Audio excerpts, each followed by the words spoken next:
Next time that bad signal comes on, ignore it. The Batman is dead. Consider this a warning. Tell me something. Do you bleed? You will. Actually, on second thought, I just saw those people you just killed. You're coming with me. It's lazy time and we're gonna do a review. Yes, we're gonna review like about movies and comics too. Let's all watch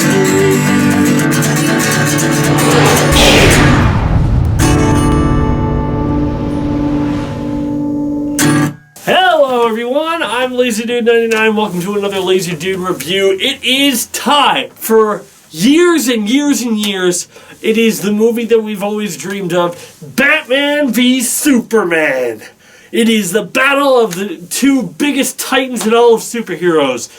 And it's good. I think like most people, you can't help but when you look at the rating that it's getting on Rotten Tomatoes, you can't help but be like a little worried, right? Like, oh no, is it going to suck? Is it going to suck? Going into this film, I was worried. There was a lot of things I was worried about. Some of them I was turned out to be okay with. Some of them I felt I was still right that I didn't think it was going to work. But in any case, let's go into the movie. So Batman v Superman, it takes place during, the time after Man of Steel, of course. We got Bruce Wayne, who is becoming obsessed with Superman because he was in Metropolis when the buildings were coming down because of Superman versus Zod fight. So Batman has this thing where, he has the mindset of power corrupts and ultimate power corrupts ultimately. And so he's thinking that even if Superman's not our enemy now, eventually, if he ever does become our enemy, we need to have a way to take him down. And you also got Clark Kent, who is kind of trying to figure out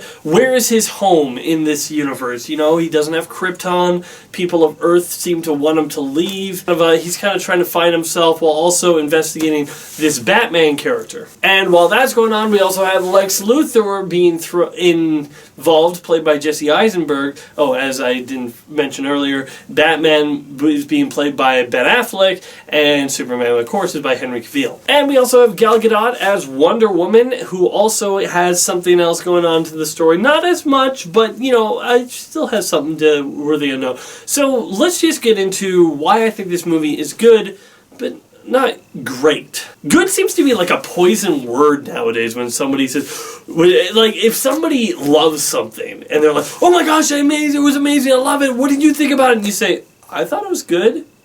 They're like, good? What do you mean by good? I think you mean great, amazing, fantastic, right? No, good. When you get down to it, I think that this is good. I'm the type of guy that I can get really pissed off at the smallest things. I did like a half-hour rant on Iron Man, and a good chunk of it was just about two things that really, really bothered me. There was more, but Iron Man 3, I should say, excuse me. But it was just, I can blow up over any small thing. I didn't have anything that I really hated or disliked. Even the most dislikable thing in the movie, Lex Luthor, played by Jesse Eisenberg, Lex Luthor's son, which is kind of a bit of a cop-out. I guarantee that was not the original mindset they were going in there. They just like, well, let's give us a little bit of an out with this. Jesse, I'll just start there. My biggest gripe of the film, Jesse Eisenberg, Lex Luthor, it's not Lex Luthor. I said when I saw the trailer, I'm like, wow, Jesse Eisenberg looks like he's playing the perfect Riddler. He's manic, he's energetic, he's all over the place, he can turn on a dime with his emotions, go from, happy to, angry, and his plan is very vague, and yet I still don't know what he's doing or why. It's like Lex Luthor in comics, no matter what the comic, he usually has a very clear reason why he hates Superman. And some of them is because he sees himself as the best of humanity, or he sees Superman as the death of humanity because humanity will never grow to be any better, because how can you aspire to anything else when you got Superman? Or since he sees himself as the greatest of humanity, he sees Superman as the only challenger to that. So, basically, but in here, he's very vague. All the time he's like, power and not good, and power can't be good, and I want to make this. Why? I don't know. Just 'cause, stuff. Dark side, maybe. But in the end, he still has good moments. They're not just good Lex Luthor moments, you know? It's like, to me, Lex Luthor is always calm. Always calm. He could be like, you could have like, Superman could have his hands around his head ready to squish him and he would be like, yep, I knew you were going to do this. Sort of thing. You know, it's just like, that's Lex Luthor to me. This one's a little bit more manic. And what was with that Jolly Rancher scene? I think Jolly Ranchers is like, can we have our money back for that product placement? That was just weird. So, didn't really care for him. Still don't like him. If you really want a Lex Luthor and you want to keep this just the Sun, and that'd be fine. Just give us another Lex Luthor down the line or something like that. I don't care. Just, this isn't it. This is not it. Sorry. Fail. Loser. But let's talk about the good. Ben Affleck as Batman, you know, I like that. There's a lot of people going either, I told you so, I told you so, I knew he was going to be great, I knew he was going to be great, I told you so, ha ha ha. Or, you know, I'll admit when I'm wrong, Ben Affleck was good. Yeah, he was a good Batman. I think everyone's really accepted him in the Batman role, and I have too. He's good Batman. Would I say the best? I mean, are you serious? Kevin Conroy will never, ever be dethroned. And you ask, well, okay, best live action version of him. Not yet. Look, I'll give him this. He has the best Batman voice out of any of the live action movies. I mean, there's two extremes. Michael Keaton, which is so understated. I'm Batman. I'm gonna kill you. You killed my parents. I mean, Michael Keaton is more manic when he's Bruce Wayne. You wanna get nuts? Come on, let's get nuts. But then you have the other extreme, of course, which is Christian Bale. Hockey pass. We're really good at drug schooling. Where's the boy, Harvey? You believe in good. Okay, yeah, it's over the top. But to me, the best Batman is still Batman Begins Christian Bale. In the fullness of him. Because then his voice wasn't as gravelly and didn't have as much lines to say, so it didn't sound as silly. But, Ben Affleck definitely has the best Batman voice. For live action, Kevin Conroy is still the best. Never be dethroned. Never. But in the end, I still liked what I saw from him. I felt that there was a little bit too many dream sequences in this movie. I think there was, 3 or 4? At least 3, I believe, of people just dreaming. But I think that he was good. I think that I enjoyed him as Batman. He had a good tone. He had good, you felt like he was tortured. And speaking of Batman, let's go Alfred. Jeremy Irons, great Alfred. I like that as Alfred. This is the Alfred that's more of, he has a more progressive role in Batman because he helps him build everything. I guess, he's kind of like Lucius Fox and Alfred rolled into one. It's going to be interesting where they go with this Batman and this Alfred. It's kind of weird because we're jumping into Batman's story in the middle. Kind of. That's what it feels like, right? We're not giving him... I don't need an origin story, necessarily. I mean, but what I would want is a tone-setting story. Something that... It feels like we're jumping into, Season 2 of a TV show, and here's Batman, he's already got Alfred, he already had a history in the past, but we don't really know what it is, but here he goes up against Superman, I feel like we've seen Superman's... There should have been at least a Batman movie before this one. Well, I'll get into the details of DC rushing this later, but I think that Batman was fine. Good. I think Ben Affleck was good. He was very good. Gal Gadot's Wonder Woman. Now, I had my concerns about this one because she was a total unknown for me. She was a total blank slate. But in the end, I liked her. I liked her as Wonder Woman. I felt that she could be Wonder Woman. It's still a little too early to tell. When she gets her own movie, and she is getting her own movie, that'll be the thing that will tell me whether I love her or I'm okay with her. Right now, thumbs up. Good. She's good for me. I don't have any problems with her, and I'm looking forward to see what she will be like in her own movie. The ones that are returning, I still like. Well, Superman was lacking a lot of development in this movie. A lot of it went to Batman, and I really think that thinking about this through, this Batman v Superman thing should have been a 2-parter. You know, have the first half building them up and, you know, having fight and maybe have them fight. And then at the end of the fight, they realize they need to band together and have the second one be them working together to fight the evil threat or whatever the big plan is, you know? I don't think that having just all in one part, I don't think it was a good idea because there's so many, like, Superman's lacking a lot of development. There's, like, just a couple of scenes just to set what his message is supposed to be, but no scenes that reinforce it, you know? They have the setup for, Superman's supposed to be learning this or this, but no reinforcement, like, here's more signs of, it's like they cut out the middle development. You know, they start up, this is what it's supposed to be, and they end with, like, this is what it is. But I'm not given enough of the middle of him developing into this mindset and how to get there. There are some good scenes with him, actually. I won't, this isn't the spoiler part of the review, so I won't go into them, but there are some really good scenes that he has. The movie is kind of like, I remember I saw this with my friends, and they were like, I don't know how to feel about this movie. I like it, but there's stuff I know. I think the movie's biggest problem, and this is a big problem, is the fact that it doesn't do a great job with its pacing or world building. And what I mean by its world building, it's just like, it wasn't until halfway through the film I realized, like, wait, the broken down Kryptonian ship is in the middle of Metropolis? Wait, is it in the crater area? So wait, is that, like, all quarantined off and the government just has, like, a big military base in the middle of Metropolis now? Why isn't anybody talking about that? You know, it's just like maybe they mentioned it in one line of dialogue before, or maybe we're supposed to get that from an establishing shot, but that's just like, whoom, went over my head until about halfway through the movie. And I'm just like, the two things that I thought was either, A, why did they leave it in the middle of the city? Okay, they can't move it, but I'm sure Superman could. They could either, A, two things could have happened. Superman could have said, well, I don't want the government to get their hands on this technology because they're not ready for it, and lift it out of Metropolis and take it somewhere where they're not going to find it.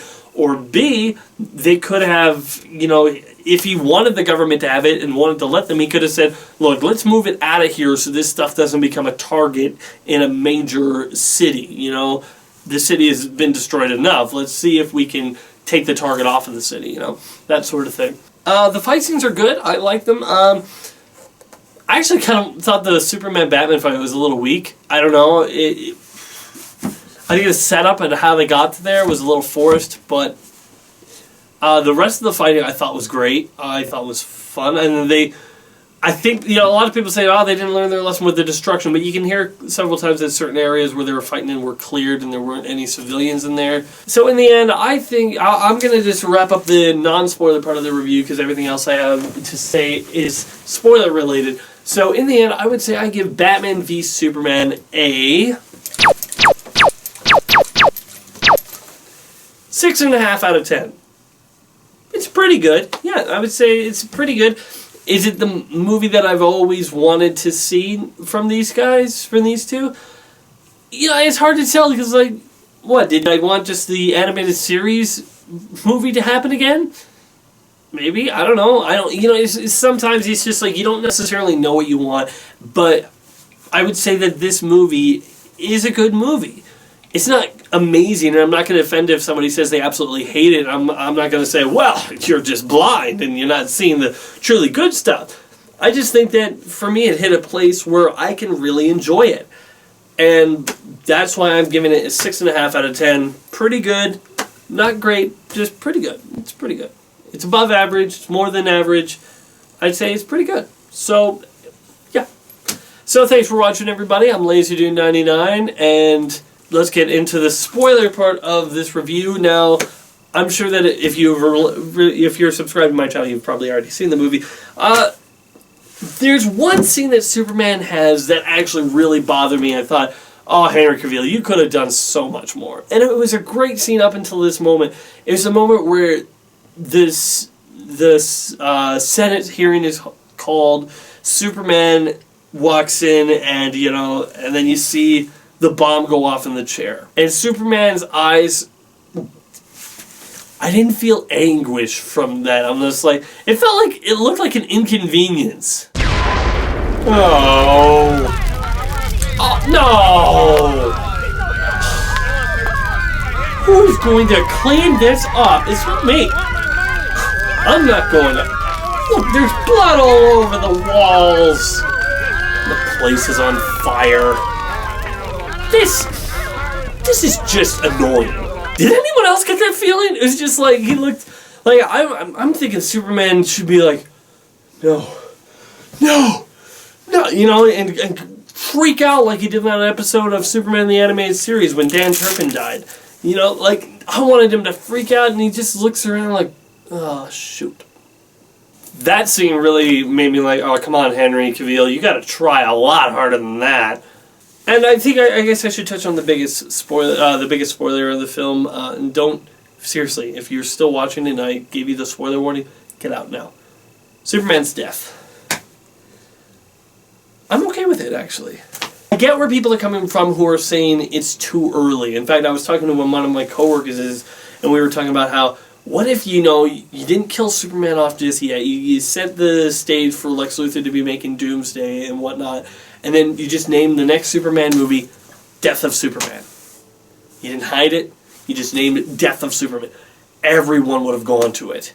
You know, and it would have played to the strength of Zack Snyder being mostly just a slugfest, and you can fit in, you know, the emotional moments in between just Superman fighting Doomsday over and over and over, and I think it would have been good.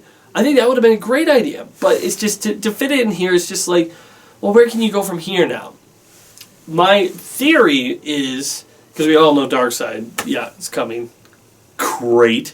But anyway, I think what they could do for a Justice League movie, because they're doing part 1, part 2, what if like they have something where, because we know that we got that flashback, flash forward, flash. I think that what they could do is, what if Darkseid is the one who kind of resurrects Superman or brings him back, brainwashes him, and then lets him loose on Earth, making him think that Lois died, and you know, and all this thing, and that's why when Flash is saying, Lois is the key, sort of thing, you know, Batman has to find Lois and use her to convince Superman that she's not dead, sort of thing. That's my theory at the moment. That possible future thing was really strange. And I want to say I'm so glad they used that thing with Batman and Superman's mother's names. I noticed that like when I was like starting to become like a big Batman fan, I was like, wait a minute, Superman and Batman's mothers have the same first name. Isn't that interesting? And I loved how they used that in the fight and used that to Batman's psychology and how he, by not... Batman kills. And my theory would be this is just after Jason Todd's death. This was what I would think. This is a Batman without a Robin, without a conscience. I hope they go this route. I hope they don't just ignore it and Batman's not killing in the next film and they don't just ignore it. Because there's some people that obviously died. And I'm just like, look, if the dark Christopher Nolan Batman didn't kill anyone, you gotta at least do something with this. Don't just leave it hanging. Don't be like killing people all the time in Tim Burton's Batman movies, and then in Batman Forever, which are supposed to take place in the same universe, he's like, don't kill, or else revenge will become your whole life. And you're like, well, thanks, Bruce, that's really great coming from you. You strapped a bomb to a guy's chest and threw him in a hole. You fried a guy alive with your own car. Anyway, you know what I mean? It's just like, I hope they don't just ignore this, that this becomes something that now maybe he's trying to follow Superman's example of not killing. I don't know. Maybe, maybe not.